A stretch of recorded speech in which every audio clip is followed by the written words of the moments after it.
Luxury tourism in Cape Town is growing with an increased amount of wealthy travellers choosing the mother city as their destination of choice. CNBC Africa's Benedict finds out more. Tourism in Cape Town is booming, with the city increasingly being seen as a luxury destination. Earlier this year, Cape Town pipped 52 destinations to become the top spot to visit in 2014, according to the New York Times.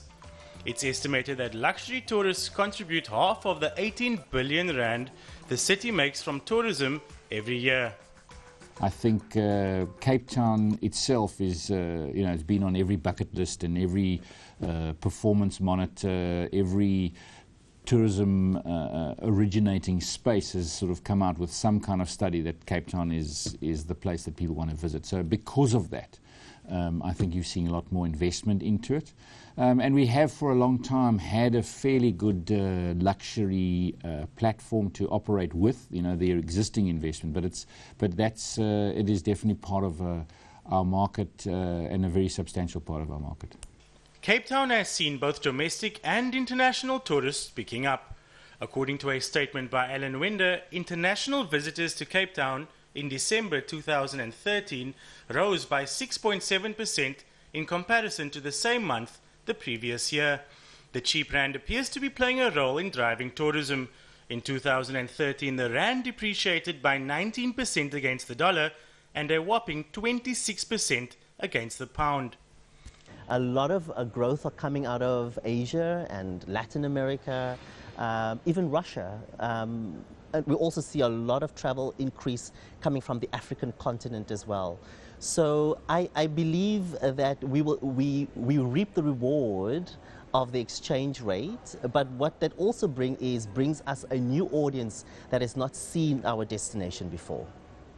A PricewaterhouseCoopers report indicates that the check-in rate for five-star hotels will rise to 76% by 2017, increasing by a projected 16% since 2012. So what do the super rich get up to when visiting our shores? Yes, I recently had a couple, Canadian couple, who spent $35,000 per person for a trip that included Cape Town, the Winelands, one of the luxury trains, and a safari. And it was about 14 nights in Southern Africa. So that was quite an expensive trip, and they loved every minute. Aside from gracing award-winning five-star hotels, lush vineyards, and top-class restaurants, the uber-wealthy also visit the city for adventure. I think there's a definite trend of luxury people doing things. They're out there diving with sharks, they're walking on mountains, they're paragliding off Lion's Head, they're taking helicopter flips around the peninsula.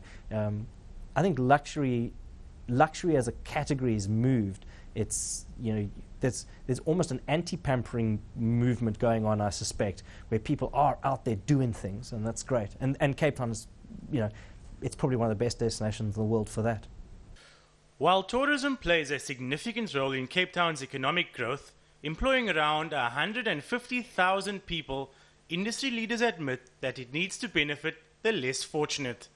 So we've got to make sure that the luxury stuff is seen as a lever and a gear to help change the lives of so many people in this region. And I believe in that. I believe that it's only through growing that economy, through getting known as this destination, that we can create more jobs, we can create more wealth, we can spread that wealth and make a difference in people's lives. And so we need to say, how do we balance those two?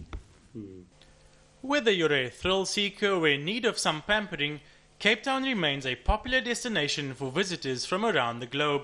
And while its fast-growing tourism industry expands, the possibility the city offers the super rich remains limitless.